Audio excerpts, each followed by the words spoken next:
दोस्तों, आज हम लोग लेंस के रेखीय आवर्धन के बारे में पढ़ने वाले हैं। रेखीय आवर्धन क्या होता है?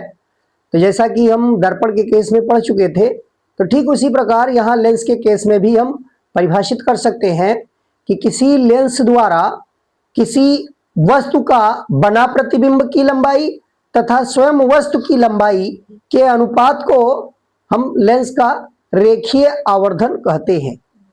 किसी लेंस द्वारा किसी वस्तु का बने प्रतिबिंब की लंबाई तथा स्वयं वस्तु की लंबाई के अनुपात को हम रेखीय आवर्धन कहते हैं और रेखीय आवर्धन को स्मॉल m से प्रदर्शित करते हैं। देखिए, स्मॉल m से रेखीय आवर्धन को प्रदर्शित करते हैं और रेखीय आवर्धन m बराबर क्या कहा गया? प्रतिबिंब की लंबाई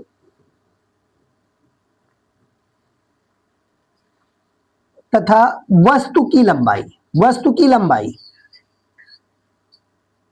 इन दोनों के अनुपात को हम रेखीय आवर्धन कहेंगे। लेकिन एक यहां शर्त यह है कि दोनों लंबाइयां मुख्य अक्ष के लंबवत नापी गई हो। दोनों लंबाइयां मुख्य अक्ष के लंबवत नापी गई हो, यानी लेंस द्वारा किसी वस्तु के बने प्रतिबिंब की लंबाई तथा स्वयं उस वस्तु की लंबाई के अनुपात को हम रेखीय आवर्धन कहते हैं, जिसमें वस्तु तथा प्रतिबिंब की लंबाइयां मुख्य अक्ष के लंबवत नापी गई हो। यह कंडीशन है। देखिए, यह जनरल केस है, प्रतिबिंब की लंबाई और वस्तु की लंबाई। अगर वस्तु की लंबाई को हम y1 से लिखें और प्रतिबिंब की लंबाई को y2 से लिखें तो y2 बटा y1 यह जनरल सूत्र होता है। अब यहां देखिए उत्तल लेंस से आवर्धन, तो उत्तल लेंस से आवर्धन के लिए हमने एक फिगर बनाया है।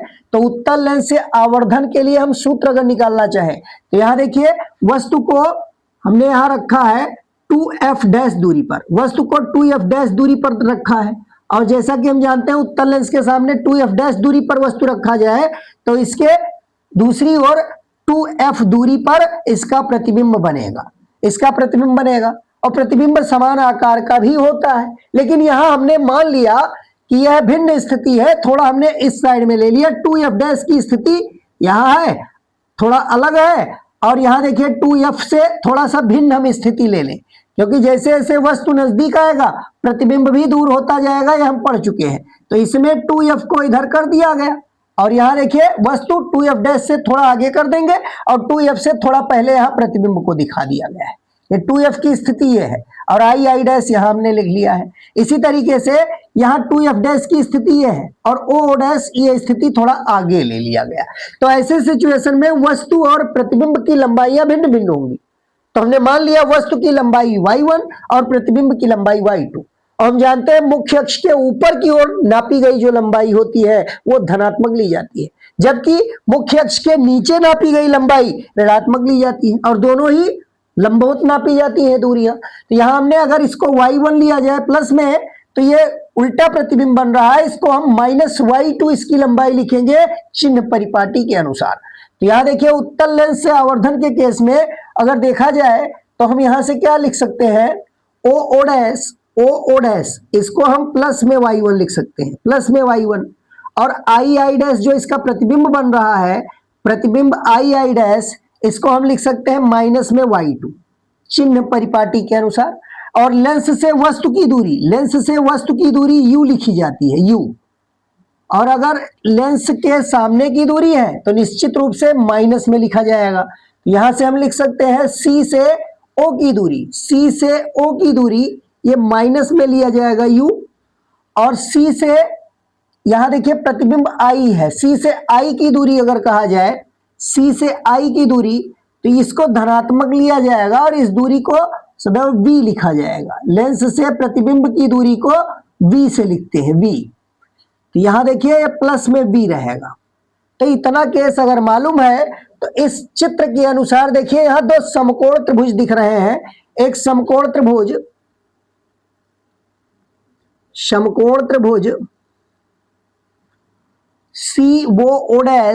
COO डैश तथा त्रिभुज CII डैश, हम इन दोनों त्रिभुजों को कह सकते हैं कि ये दोनों त्रिभुज समरूप होंगे। देखिए COO डैश इसमें भी एक कोण 90 डिग्री और यहां भी एक कोण 90 डिग्री। और यहां इन दोनों कोणों की बात करें तो शीर्षाभिमुख कोण होने के कारण बराबर होंगे। इन दोनों त्रिभुजों में, त्रिभुज COO डैश और CII डैश में यह कोण शीर्षाभिमुख कोण होने के कारण बराबर, तो ये कोण इसके बराबर और ये 90 और इधर भी 90, यानी दो कोण, दो त्रिभुजों में दो कोण बराबर है। तो हम समरूप कह सकते हैं। समरूपता ए समरूपता कंडीशन पढ़ चुके हैं। यह दोनों त्रिभुज, समकोण त्रिभुज COO डैश तथा त्रिभुज CII डैश समरूप होंगे, समरूप होंगे। और अगर ये समरूप है तो हम लिख सकते हैं, क्या लिख सकते हैं, II डैश और OO डैश का अनुपात अगर ले लिया जाए तो देखिए II डैश बटा OO डैश बराबर II डैश बटा OO डैश, ये बराबर होगा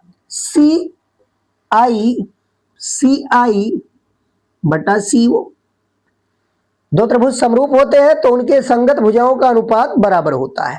तो हमने इस लंब वाली भुजा के संगत यह लंब ले लिया, यानी II डैश के संगत O डैश, और इस तरीके से आधार के संगत हमने आधार लिया है, यानी C से I की दूरी और C से O की दूरी, यह संगत भुजाएं होंगी।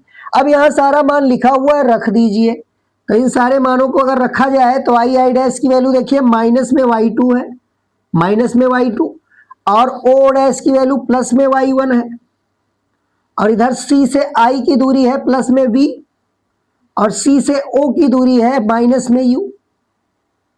यहां से देखिए माइनस माइनस दोनों पक्षों में है, दोनों पक्षों में है, तो इसलिए हम यहां क्या लिख सकते हैं, दोनों पक्षों से माइनस कैंसिल करके Y2 और Y1 का अनुपात V और U के अनुपात के बराबर मिल जाएगा, V और U के अनुपात के बराबर। और हम पीछे देख चुके हैं कि लेंस का जो रेखीय आवर्धन होता है वह Y2 और Y1 के अनुपात के बराबर होता है। तो यहां से देखिए क्या मिल गया, अतः रेखीय आवर्धनियम, रेखीय आवर्धनियम बराबर होगा Y2 बटा Y1 और ये बराबर है V बटा U। ये रेखीय आवर्धन के लिए सूत्र होगा। और यहां हमने डेरिवेशन द्वारा उत्तल लेंस से आवर्धन यहां हमने निकाल लिया। अब इसी प्रकार हम अवतल लेंस से आवर्धन ज्ञात कर सकते हैं। तो आइए देखते हैं अवतल लेंस से आवर्धन कैसे निकालें। अवतल लेंस से आवर्धन, अवतल लेंस से आवर्धन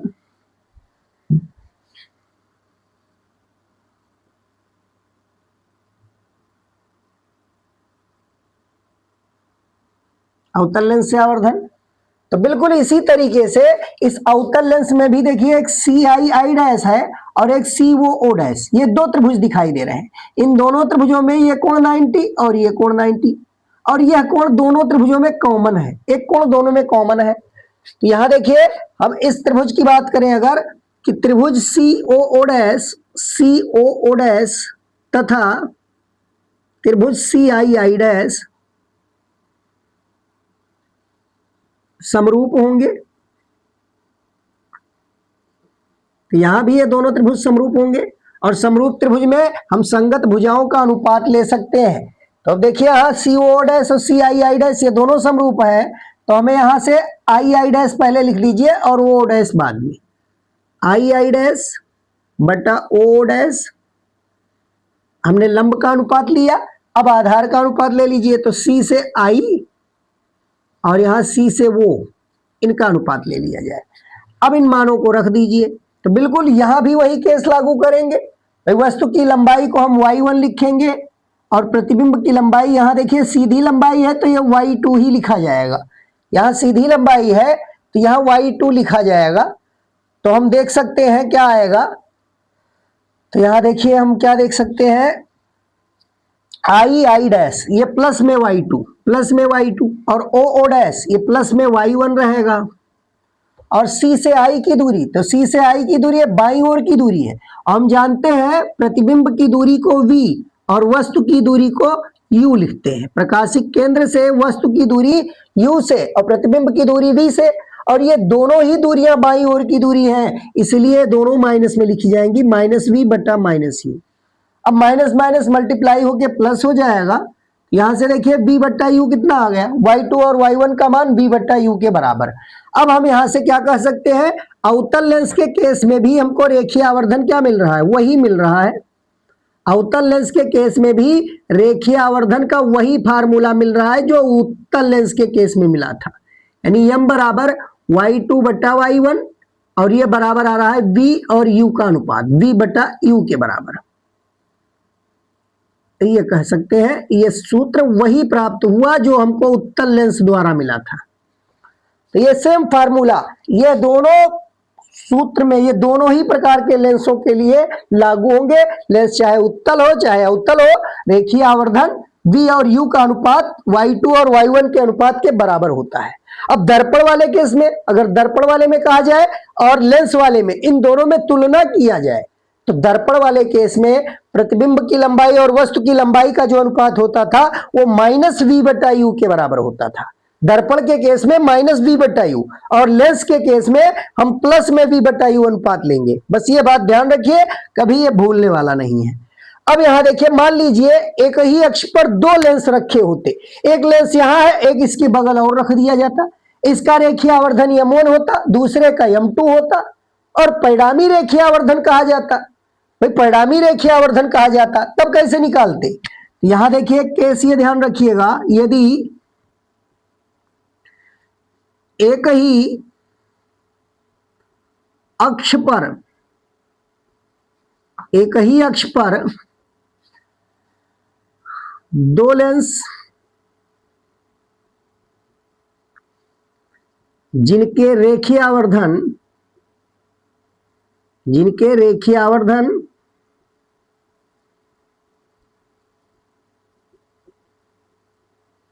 m1 व m2 है,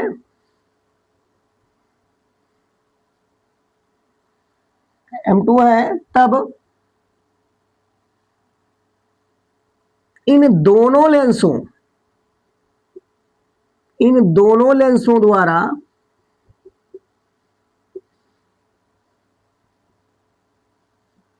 उत्पन्न परिणामी आवर्धन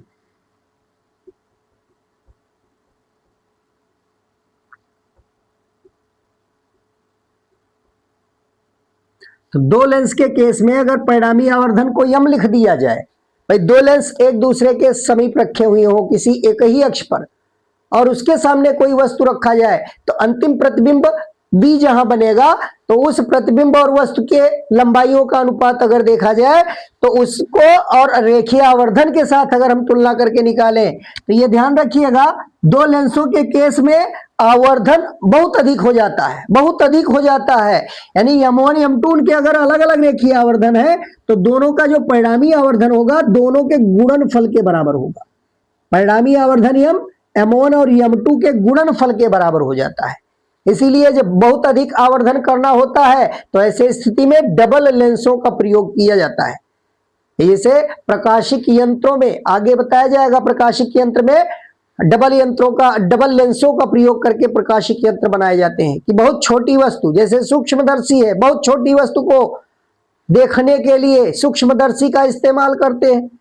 तो बहुत छोटी है तो उसका आकार बहुत जब बढ़ाएंगे तब वो दिखाई देगा, तो बहुत बढ़ाएंगे तब दिखेगा, तो बहुत बढ़ाने के लिए हम डबल लेंस का प्रयोग करके हम ज्यादा आवर्धन प्राप्त कर सकते हैं। तो ये ध्यान रखिए, डबल लेंस अगर कहीं प्रयुक्त किया गया है तो वहां आवर्धन जो होगा वो दोनों लेंसों के अलग अलग रेखीय आवर्धनों के गुणनफल के बराबर परिणामी आवर्धन प्राप्त होगा। अब इस रेखीय आवर्धन का हम सूत्र u और v के पदों में या फोकस दूरी का u अथवा v के साथ हम यहां संबंध यम का निकाल सकते हैं। तो देखिए, रेखीय आवर्धन का, लेंसों का रेखीय आवर्धन, अब यहां एक हेडिंग देख रहे हैं, लेंसों का रेखीय आवर्धन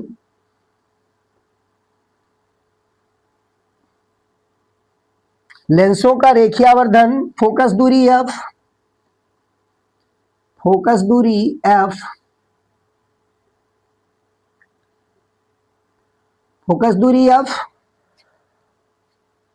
तथा u अथवा b के पदों में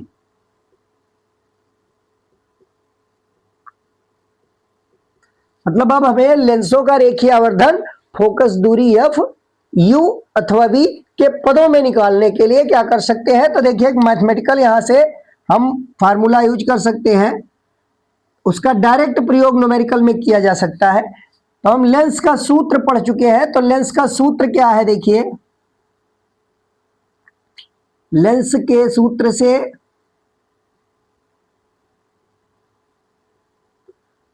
सूत्र से हमको क्या मालूम है कि 1/v माइनस 1/u ये बराबर होता है 1/f के। किसी लेंस की फोकस दूरी f हो और उसके सामने u दूरी पर वस्तु रखा हो और प्रतिबिंब लेंस से v दूरी पर बनता हो, तो u v और f में ये संबंध लेंस का सूत्र कहलाता है। ये लेंस का सूत्र कहलाता है 1/v माइनस 1/u बराबर 1/f। अब देखिए दर्पण वाले सूत्र में यहां प्लस होता है, दर्पण वाले सूत्र में जब यहां प्लस होता है तो रेखीय आवर्धन में यहां माइनस होता है, और लेंस के केस में यहां माइनस होता है और रेखीय आवर्धन प्लस होता है। तो इस तरीके से लेंस के सूत्र और रेखीय आवर्धन को दर्पण के सूत्र और दर्पण के रेखीय आवर्धन के साथ अगर कॉम्बिनेशन बैठाएं तो एक जगह अगर प्लस है तो दूसरी जगह माइनस, और जब वहां सूत्र में माइनस है तो यहां प्लस हो जाता है। तो इस तरीके से याद रखा जा सकता है आसानी से। अब देखिए लेंस के सूत्र से हमें क्या मालूम है, 1/v माइनस 1/u बराबर 1/f। दोनों पक्षों में देखिए v गुणा कर दीजिए, दोनों पक्षों में इसको इक्वेशन नंबर 1 डाल दीजिए, इक्वेशन 1 दोनों पक्षों में v से गुणा करने पर, v से गुणा करने पर, v से अगर गुणा करें तो यहां मिल जाएगा v/v माइनस v/u, ये बराबर हो जाएगा v/f। ये v से v कैंसिल हो रहा है, 1 आ जाएगा, और यहां देखिए इसको पक्षांतर करके इधर ले आए, v/f को इधर ले आए, यहां हमें मिल जाएगा, इसको दाईं तरफ ले जाएंगे, उसको पहले लिख देंगे v/u बराबर, ये हो जाएगा 1 माइनस v/f। देखिए v/u किसके बराबर है, यम के, v/u को अब हम यम लिख सकते हैं। तो यहां से यम बराबर हमको क्या मिल जाएगा, यम बराबर, अब यहां एलसीएम भी ले सकते हैं, एफ एलसीएम लेंगे तो ये एफ माइनस बी हो जाएगा, एफ माइनस बी। तो रेखीय आवर्धन का एक सूत्र ये मिल जाएगा। और इसी प्रकार समीकरण 1 में अगर u का गुणा करा दें, समीकरण 1 में दोनों पक्षों में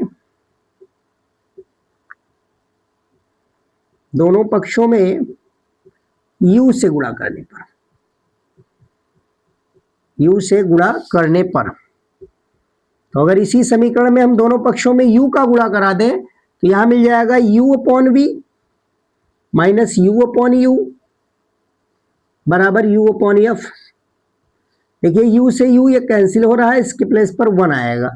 अब यहां पक्षांतर कर दीजिए, इसको उधर ले चलिए, यहां देखिए u/v की वैल्यू मिल जाएगी, ये पक्षांतर करेंगे जब, तो पक्षांतर करने पर ये प्लस में उधर जाएगा, 1 प्लस u/f। एलसीएम ले लीजिए, f एलसीएम लेंगे तो यहाँ f प्लस u होगा, इसको हम व्युत्क्रम इसका ले लेंगे, v/u करें, v/u तो ये भी पलट जाएगा, f/f प्लस u हो जाएगा। अब यहां से फिर से हमको मालूम चल गया, देखिए v/u का मान यम के बराबर है, v/u यम के बराबर है, तो यहां से हम लिख सकते हैं यम बराबर f/f प्लस u। ये रेखीय आवर्धन के विभिन्न सूत्रों को हम अगर याद किए हुए हैं तो आसानी से उनके प्रतिबिंब, आसानी से इनमें संबंध निकाल सकते हैं। आइए देखते हैं लेंस की क्षमता क्या होती है। तो जैसा कि हम पढ़ चुके हैं कि लेंस जो होता है वो प्रिज्मों से, छोटे कोणों वाले प्रिज्मों का एक समुदाय होता है, और उत्तल लेंस में इस प्रकार बताया गया था कि जो प्रिज्म होते हैं उनका आधार मुख्य अक्ष की ओर होता है, इसीलिए उस पर आपतित होने वाली समांतर किरणें हमेशा मुख्य अक्ष की ओर वो मोड़ देता है।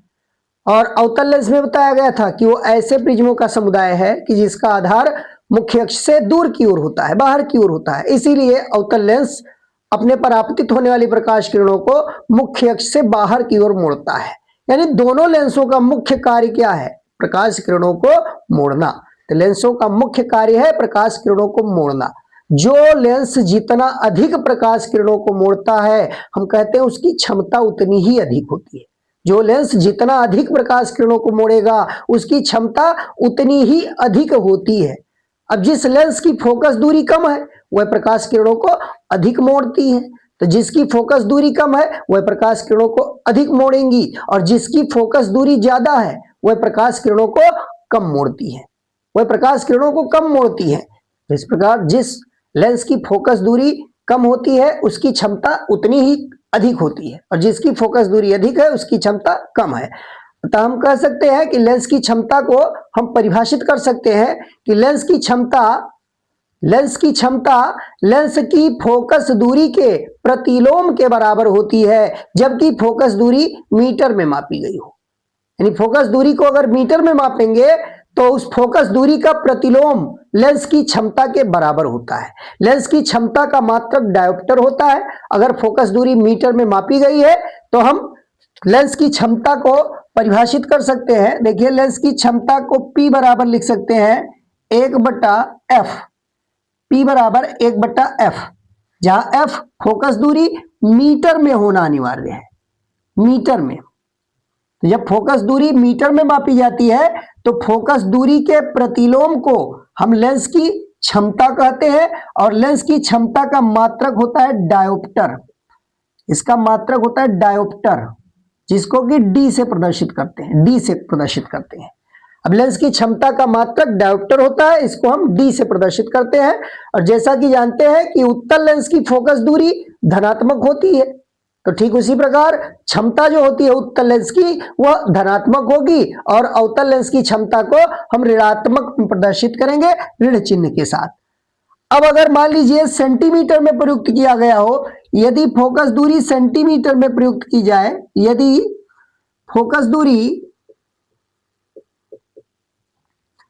फोकस दूरी f सेंटीमीटर में हो,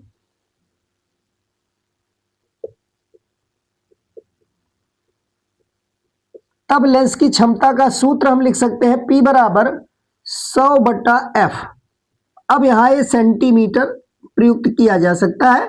हम सेंटीमीटर में अगर फोकस दूरी है और डायोप्टर में हमें लेंस की क्षमता प्राप्त करनी है तो 1/f की जगह पे हम 100/f करके और डायरेक्ट डायोप्टर में फोकस दूरी प्राप्त कर सकते हैं। तो लेंस की क्षमता, ये फार्मूला हो गया।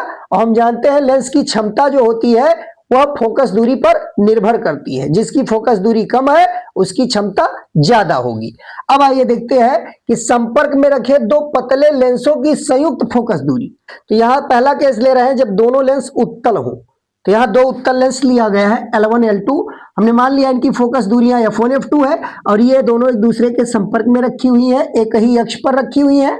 यहां हमने एक अक्ष खींच लिया O' और इस मुख्य अक्ष पर एक बिंदु वस्तु O रख दिया। अगर L2 लेंस यहां ना हो, अगर L2 लेंस यहां से हटा दिया जाए तो बिंदु वस्तु O का प्रतिबिंब L1 लेंस I' पर बनाएगा। अब फिर अगर L2 लेंस रखा हुआ है यानी संयुक्त में रखा हुआ है तो निश्चित रूप से दो लेंस होने पर अब यह प्रतिबिंब बिंदु वस्तु का I' पर नहीं बल्कि भिन्न कहीं बनेगा। तो L2 अगर मौजूद है तो बिंदु वस्तु वो का प्रतिबिंब हमको I पर प्राप्त होगा। तो इस तरीके से हम कह सकते हैं कि इसमें जो लेंस L1 है उस लेंस L1 के लिए वस्तु है बिंदु वो पर, और L1 द्वारा O का प्रतिबिंब बनता है I' पर। अब अगर बिंदु वस्तु O की दूरी L1 से U है और बिंदु वस्तु का जो प्रतिबिंब I' पर बन रहा है उसकी लेंस L1 से दूरी को V' लिखे, तो यहां देखिए लेंस का सूत्र हम लगा सकते हैं। तो इस पहले वाले लेंस से जो यहां प्रतिबिंब बन रहा है, लेंस L1 के लिए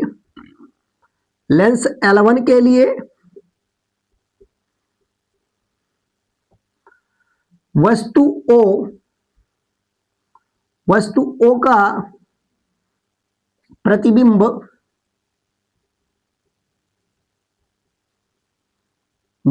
का प्रतिबिंब I' पर बनता है। अतः लेंस के सूत्र से देखिए, लेंस का सूत्र अगर लगाया जाए तो हम यहां से क्या लिख सकते हैं, 1/V'। प्रतिबिंब की दूरी यहां V' से लिखा गया है, तो 1/V' माइनस 1/U बराबर इस लेंस L1 की फोकस दूरी F1 लिया गया है। इसको इक्वेशन 1 डाल सकते हैं। इसी प्रकार अब दूसरा लेंस रखने पर प्रतिबिंब आई डैश का आई पर बन रहा है, मतलब आई डैश दूसरे लेंस L2 के लिए आभासी वस्तु का कार्य करता है। तो यहां देखिए प्रतिबिंब आई डैश जो है वो दूसरे लेंस L2 के लिए आभासी वस्तु का कार्य करता है। तो प्रतिबिंब आई डैश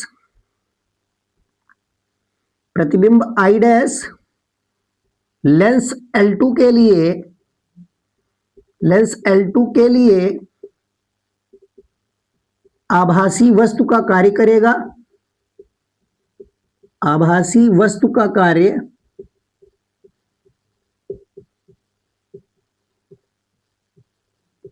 करता है।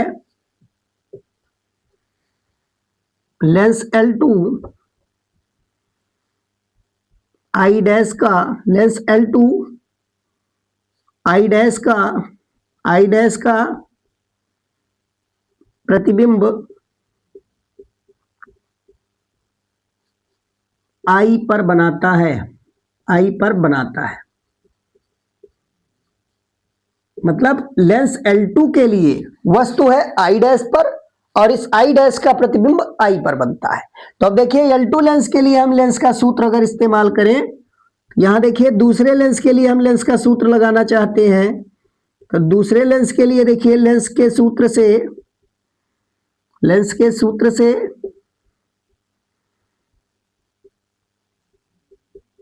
यहां हम लेंस के सूत्र से क्या लिख सकते हैं, तो देखिए दूसरे लेंस के लिए प्रतिबिंब बन रहा है आई पर, तो इसकी दूरी है v, तो यहां 1/v माइनस 1/ वस्तु की दूरी, तो दूसरे लेंस के लिए वस्तु आई डैश पर है तो इसकी दूरी v डैश लिखा गया है। तो यहां हम v डैश के बराबर 1/f2 लिख सकते हैं, 1/f2। यहां दोनों लेंस पतले हैं और संपर्क में रखे हुए हैं, तो इसलिए हम जितनी दूरी L1 से मानेंगे आई डैश की उतनी ही लगभग L2 से मान सकते हैं, क्योंकि पतले लेंस के केस में संयुक्त लेंस लगभग समान दूरी पर दोनों लेंस कहे जा सकते हैं। इसीलिए यहां 1/v माइनस 1/v डैश बराबर 1/f2। अब देखिए दो समीकरण मिला, इन दोनों समीकरणों को जोड़ दीजिए। समीकरण 1 व 2 को जोड़ने पर, समीकरण 1 व 2 को जोड़ने पर तो इन दोनों समीकरण को अगर जोड़ा जाए तो देखिए 1/v डैश माइनस में 1/v डैश प्लस में ये कैंसिल हो जाएगा, ये दोनों जोड़ने पर कैंसिल हो जाएंगे और यहां बचेगा 1/v माइनस 1/u। यहां से हमको मिल जाएगा 1/v माइनस 1/u बराबर 1/f1 प्लस 1/f2। ये हमको समीकरण नंबर 3 प्राप्त होगा। समीकरण 1 और 2 को जोड़ने से 1/f माइनस 1/u बराबर 1/f1 प्लस 1/f2 यह समीकरण प्राप्त होगा। अब हमने मान लिया कि संयुक्त लेंस की फोकस दूरी f है। यदि संयुक्त लेंस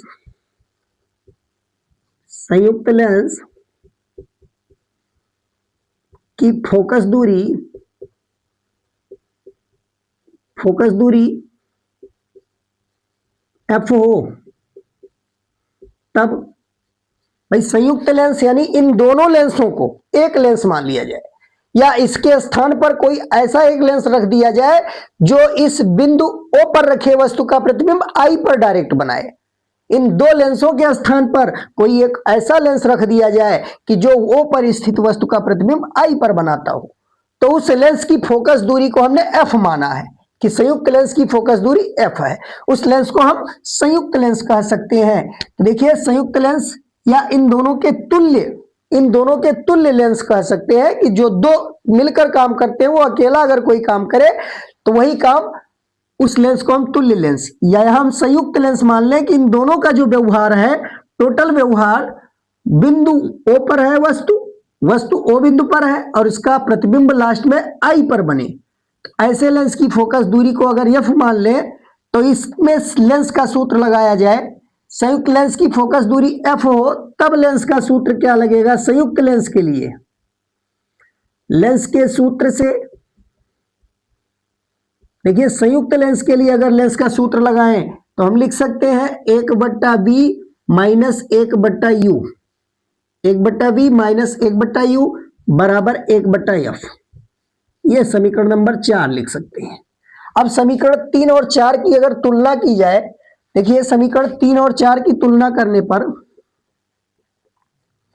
समीकरण 3 व 4 की तुलना से, तो समीकरण 3 और 4 की तुलना से देखिए क्या मिलेगा, तो दोनों में बायां पक्ष समीकरण 3 और 4 का बिल्कुल बराबर है। समीकरण 4 का बायां पक्ष बिल्कुल बराबर है, तो अब हम दाहिने पक्ष को बराबर कर सकते हैं। तो तुलना करने पर हमको मिल जाएगा 1/f बराबर 1/f1 प्लस 1/f2, ये फार्मूला मिल सकता है। 1/f बराबर 1/f1 प्लस 1/f2, या इसी को सिंप्लीफाई कर लिया जाए तो देखिए हम एलसीएम ले लें अगर f1 f2, तो ऊपर आएगा f2 प्लस f1, और इसको उल्टेंगे तो यहां से f बराबर मिल जाएगा f1 f2 बटा f1 प्लस f2, ये फार्मूला मिल जाएगा। तो ये संयुक्त लेंस की फोकस दूरी के लिए सूत्र कहा जाएगा जब दोनों लेंस उत्तल हो। तो इसी का आप देखिए सेकंड केस एक है, यदि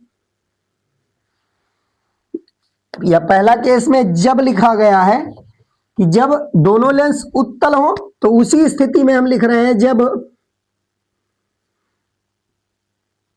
एक लेंस उत्तल तथा दूसरा अवतल हो,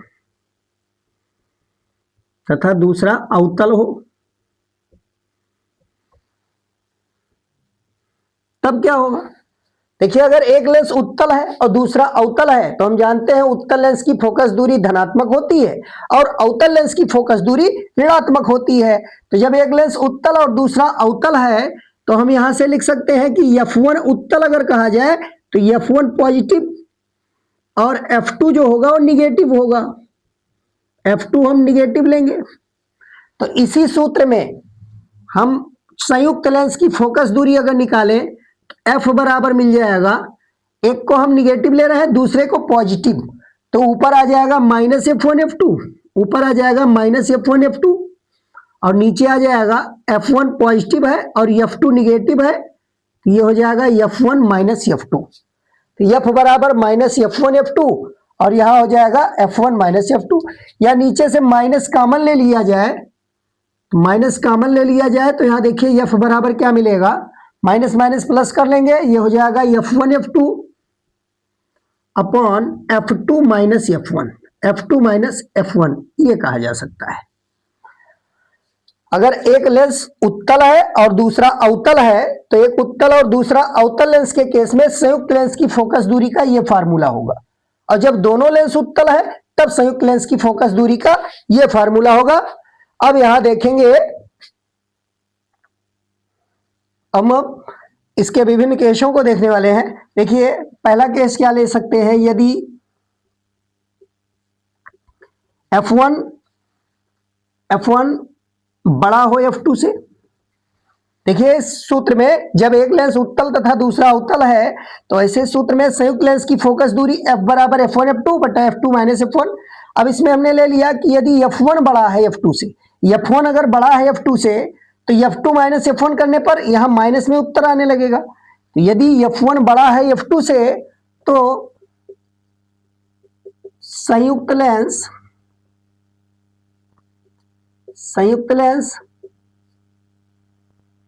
की फोकस दूरी, संयुक्त लेंस की फोकस दूरी ऋणात्मक होगी,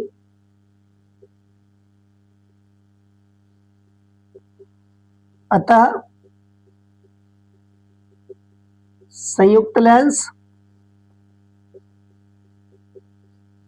अवतल लेंस के समान व्यवहार करेगा। अवतल लेंस, संयुक्त लेंस अवतल लेंस के समान व्यवहार करेगा।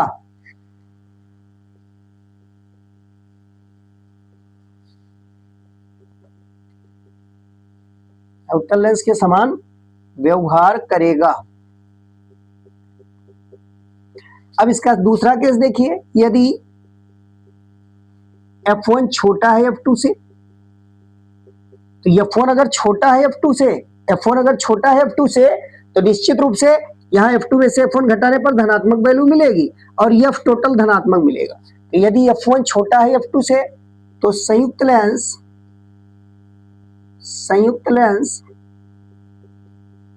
की फोकस दूरी धनात्मक होगी,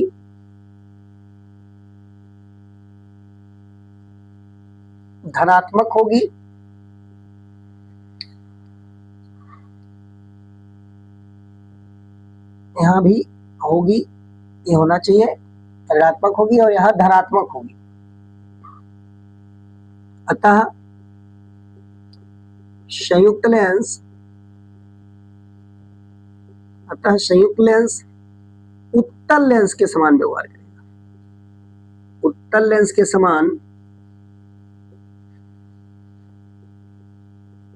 समान व्यवहार करेगा।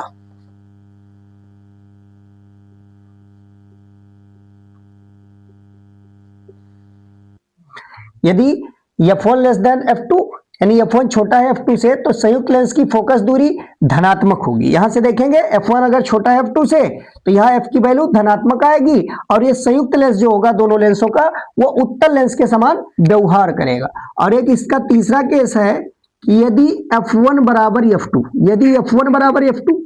तो यहां देखिए F1 F2 अगर बराबर हो जाए तो F का मान इंफिनिटी आने लगेगा, यानी संयुक्त लेंस की फोकस दूरी अनंत हो जाएगी।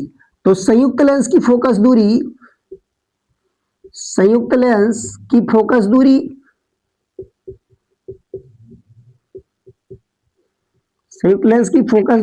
अनंत हो जाएगी, अनंत होगी। हम जानते हैं अनंत फोकस दूरी समतल कांच की प्लेट का होता है, यानी संयुक्त लेंस एक कांच की प्लेट के समान व्यवहार करेगा। संयुक्त लेंस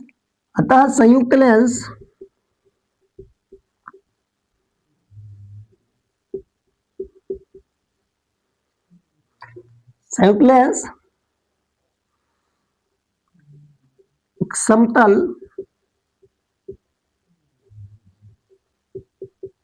कांच की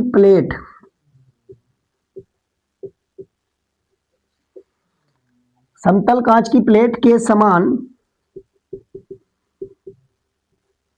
व्यवहार करेगा।